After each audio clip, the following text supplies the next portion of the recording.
I'm not particularly proud of this story, but I'm going to tell it anyway, in the interest of sharing. A few years ago, I was asked to judge an episode of Food Network Star. I don't know if any of you have seen this show. If you have, you know it's Food Network's big cooking competition where the winner gets a show on Food Network. So I flew out to LA, and I was sitting next to Bobby and Giada, and I was like, I've trained for this my entire life. I have a culinary degree, I married a chef, I run a food magazine. I was like, I've got this. And I'd seen people do it 100 times. I'm sure some of you in the room have done it. You just have to say something smart about the dish, talk about the plating technique. So I'm sitting there, and I'm waiting, and they bring out the dish, and it's this like beautiful, delicate puff pastry dessert. And the producer says in my ear, okay, tell us what you think of the dish. And I blurted out, I'd eat it with no hands. And the whole room went silent, because it was the dumbest thing a cooking competition judge had ever said on television. If you think about what that means, I basically said I want to face plant into the dessert. So it was this awkward pause, and I looked at Bobby, and of course he said something genius about it, and they kind of moved the camera away from me. And I sat there thinking, why did I say that? I don't know why I said it. I know exactly where I got it. A coworker of mine used to say it every time she walked in and saw something amazing on the screen. She'd say, oh my God, I'd eat that with no hands. And it was funny when she said it, but it was not funny when I said it on TV. Because I'm in this like little jewel-toned wrap dress, and my hair's all done, and it wasn't funny. The point was, I stole her line, and you're not supposed to do that. And there's a reason you're not supposed to do that. You don't see Ina saying like, let's ride this bus to Flavortown, because it's not her line. So the point is, it was off-brand, and being on-brand in your business and in mine means everything. So my question for you is, do you know your brand? And do you know it well enough to boil it down to 4 or 5 words and get it on a bumper sticker? And this is something we talk about in magazines all the time. And I'll give you some examples from my world. Esquire magazine, Man at His Best. Oprah magazine, Live Your Best Life. Cosmo magazine, Fun, Fearless Female. So when I arrived at Hearst in 2008, I was charged with turning this network into a magazine. And my first task was to write the bumper sticker. And it was incredibly difficult. This brand had been around for a long time, and I had to think of the 3 or 4 words that would say everything about Food Network in this much space. So it took weeks to come up with it, and we finally got to a line that I thought made sense. It was cook like a star. And we've printed that on the spine of every magazine we've ever printed, because it became our guiding principle. It was our reason for being. It meant everything. Cook like a star was what we were all about. So think about what your bumper sticker is. But before you answer that, I'm going to talk about a few rules that we should all follow when we are writing the bumper sticker. 1 is you need to know your audience. 2, you need to watch your language, use the right words. We've talked a lot about that today. And 3 is being yourself and being authentic. So knowing your audience is completely different from knowing your brand. And I'm going to use, to explain this of all things, the Army. Sounds crazy, but I heard a lecture a few years ago by this amazing woman named Tammy Erickson, who studies generational differences in the workforce. And she told us that a lot of what shapes how we are as adults and coworkers and bosses has to do with what the world was like when we were preteens and early teenagers. So if you think about what's going on in the world, it shapes how we become. And that has shaped the Army's bumper sticker. Now, the Army's brand hasn't changed much. If you think about what the Army means, it's kind of the same thing for a very long time. It hasn't changed much in the last 100 years. But the audience changed, and the bumper sticker had to change. So as an example, let's start with baby boomers. So what's going on in the world when there are preteens and teens? People feel like there's not enough room at the table. There are too many mouths to feed. They just feel like they're not being counted. The Army bumper sticker, you might remember this, today's Army wants you. And it worked because they felt like they'd been chosen, and they'd been selected. And so for baby boomers, that meant everything. Now fast forward, Generation X. A lot of us in the room, I'm in Generation X. For us, what was going on in the world? We had AIDS, we had the Cold War. There were fears in the world, but they were foreign fears, but they were real. And they made us, and this might hit home for some of you, as adults want to be really self-sufficient and to care deeply for ourselves and our families, even if that meant jumping from company to company. So where my parents were very company loyal, I became someone who would happily move if it meant I was doing the right thing for my family. So the Army bumper sticker for that generation, I know you all remember this one, be all you can be. So that's about, I'm becoming my best self. This is really about me, not about the Army. Fast forward, things get really interesting. The millennials are coming of age. Now what's happening in the world when they're preteens? Their friends are getting shot, they're seeing school shootings on TV. You could walk down the street and get shot, and suddenly this is like a YOLO generation, like, you only live once. And I mean, sometimes at work we call them millennials, because it's just all about me. The Army bumper sticker for them, Army of One. That was the bumper sticker from 2001 to 2006. So this is really, driving home the millennial point. But this was short-lived because Army of One is not exactly, say, teamwork. So the Army was like, maybe not the best idea. Another interesting distinction of the millennial generation, and if any of you work with millennials or are millennials, this might hit home for you, is that they're very close with their parents. So they tend to like to bring their parents to work sometimes to see where they work. They go out to dinner with their parents. They like their parents. They actually live with them after they graduate. And the Army bumper sticker then became, this is fascinating, they didn't even talk to the recruit. They talked to the parents. The bumper sticker was, you made them strong, we'll make them Army strong. I don't know, the recruits like over here doing something. They're just like, bring your kids in and have them join the Army. So, and just last fall, the Army debuted a new slogan, and this is like the gaming generation, Warriors Wanted. So that's where they are now. But my point is that if you lose sight of your audience, the words won't mean anything. So you have to think about your words and think about your audience when you're thinking about your brand. So let's talk about words. When you are presenting your brand in any form, in an Instagram post or anywhere, think about every word matters. And I say that because people are distracted and they just don't have the time to pay attention. This is a crazy fact. When we launched the magazine and people went to the newsstand to buy it, they would spend 50 seconds looking at it, thinking about whether they wanted to buy it. Now they spend 8. And that's just in the last 10 years. So we went from 50 seconds to 8. And because of that, we conducted a study to find out what was driving people to pick it up on the newsstand. Now that we only had 8 seconds, we had to move quickly. So we looked into all sorts of things. We studied 600 different variables on the cover, colors, fonts, font sizes, the way the font curved, to see what was driving sales. And we found some really fascinating things. One was that the word appetizers on the cover drove sales down, but the word dips drove sales up, which sounds weird at first, but when you think about it, what sounds more fun? Like, do you guys want to come over for some appetizers tonight? Or do you want to come over, I made some chips and dip? Or better yet, I made guac. So the more specific you can be, the more we were selling, which helped. The other thing is that punctuation marks, for some reason, are the kiss of death. I did not know this. We were putting them on every cover. We were like, happy holidays, exclamation point, pasta, exclamation point. It did not help sales. In fact, when people saw the exclamation point, it just told them to just move on. So we learned that from the research.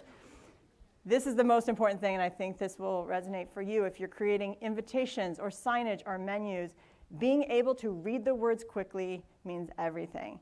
Again, people are distracted, they don't have the time. Here's a fact about reading. When kids are learning to read, they look at a word and they look at every individual letter in that word to read that word. When adults read a word, we've read that word so many times, we start to memorize the shapes. And so when we're reading, we can read much faster because the shapes, we read the shapes faster than we read the letters. When you put something in all caps, you've robbed everyone of that shortcut and it takes longer to read. Which, believe it or not, when you've gone from 50 seconds to 8 seconds to sell a magazine, makes a huge difference. So we've stopped putting all caps on the cover, but something to think about for any kind of signage. Back to the words themselves. Do think about when you are talking to people, are you speaking your customer's language or are you speaking your own? And I mean, we all know this. If you've ever traveled abroad, these horrible things can happen when you don't speak the language. I speak from personal experience. I went to Milan with Wiley, my husband, a few years ago. We had taken the overnight flight and we dropped our bags and we went to sit outside the Duomo and get an iced latte, which is actually impossible to do in Italy. Have you ever tried to order an iced latte in Italy? They won't make it. So Wiley, the woman sort of speaks English and he says, "Can I have an iced latte?" And she looks at us confused and he's like, "No, can I have espresso with milk and ice?" And she looks at him like we've totally lost our minds. The comedian said this earlier. It was like we had ordered a hot soda. And she's like, I don't know what you're trying to do. So finally, she's standing there and she says, "Oh, you want a shakerato?" And so we thought we had discovered the word for iced latte in Italy. So we were like, this is amazing. We're not only going to get it now, we're going to be able to order iced lattes everywhere we go. So we were like, yes, to bring the shakerato. And she brings it out, and it's this like super sweet coffee drink in a martini glass that was like basically designed to publicly embarrass Wiley for ordering an iced latte in Italy. Anyway, we never did get our iced latte, and we drank hot cappuccinos the rest of the trip before noon, because you're not allowed to drink them after noon. Anyway, customers feel lost when you don't speak their language, and I don't mean that in the shakerato sense. I mean, like, theoretically, you need to speak their language, and you don't want to try to outsmart them on the menu or be too cute or too funny. I stayed in a hotel last week in Tulsa, and I just wanted to see, kind of quickly, because I was on my way out to work, if they had a gym in the hotel, and I picked up the binder with the little tabs to find out, and these were the categories listed on the tabs. Isn't that something, in the know, the goods, quick facts, get a wiggle on the level, and hip to the jive. I don't know where to find the gym in any of that. So I went through the whole thing, and the gym wasn't even listed in there. I don't know what any of those categories mean, but you don't want to be too cute. This actually came true for us when Wiley opened his restaurant, Alder, in the East Village. My mom has been making cinnamon raisin bread for us for years. Every weekend she brings a homemade loaf of her cinnamon raisin bread. It's amazing. It's the best you'll ever find, and the kids have called it grandma bread for a long time. So Wiley thought it'd be fun to take her recipe and put my mom's raisin bread on the menu at Alder, and on the menu he called it grandma bread, which is cute, but I didn't tell my mom this. Like, no one, he sold like one slice a day because no one knew what grandma bread was. And they were afraid to ask, or they were just too busy to ask, or they didn't care, or even worse, it was some like cool East Village word for toast that they hadn't heard yet, and so they just didn't order it. So you don't want to, exclude people with language that's just too cute. And you want to be positive. Think about the words you're using.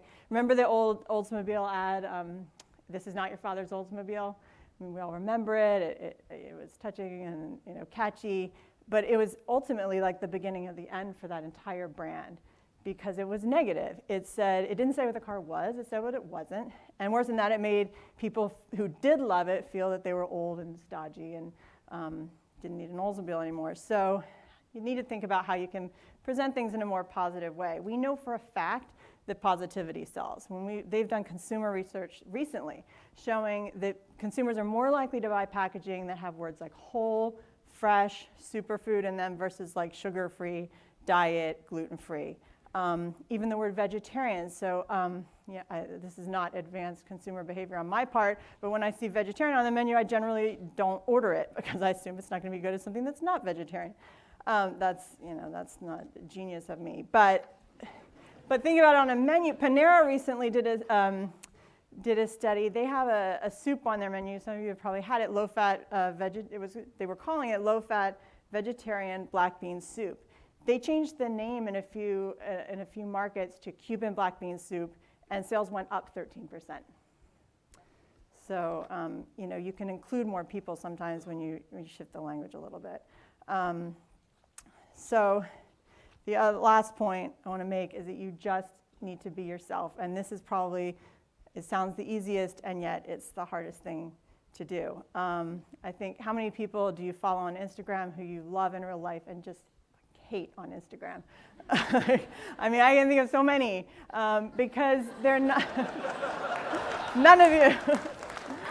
But it's because they're not being themselves. It's just that simple. They're not being themselves and they're not being authentic, and people can sniff that out instantly. I mean, imagine if you were asked to put someone on a stage and speak to a room this size, 500 people, and tell them about your brand. Now think about the person you would ask to do that, and would you ask the person who runs your social media to do that? Because that is the person who speaks to way more people than this every day, who should know the brand inside and out. And I see all the time this happening where it's not a person who understands the brand, and whoever that is needs to be authentic and real and true to the brand. I mean, Instagram executives, we just did a big project with them and finished our Instagram issue with them, and they were explaining that when Instagram started, it was all about being perfect and these perfect images of food, And the pendulum has really swung back to just being real and showing the mess and the mistakes and the human side of everything. So it's okay. I think people, they just want to see you. I remember the biggest mistake we made in this way. I walked into my boss's office in 2014. Do you remember what 2014 was like for kale? It was like a huge year for kale. And I walked into her office, I was like, we have to put kale on the cover. We have to put kale soup on the cover. America loves kale. And she's like, I don't think so. It looks like green slime. And we had shot it already. And she's like, no. And we did it anyway. And it was our worst selling cover of all time because no one thinks Food Network, kale soup. It was, we weren't being ourselves. So I think, staying on brand is a daily exercise. It takes constant effort. You have to live it and breathe it and enforce it all the time. So know your audience, choose your words carefully, and be yourself. Now can you write your bumper sticker now? It really is, I think, the hardest brand exercise imaginable.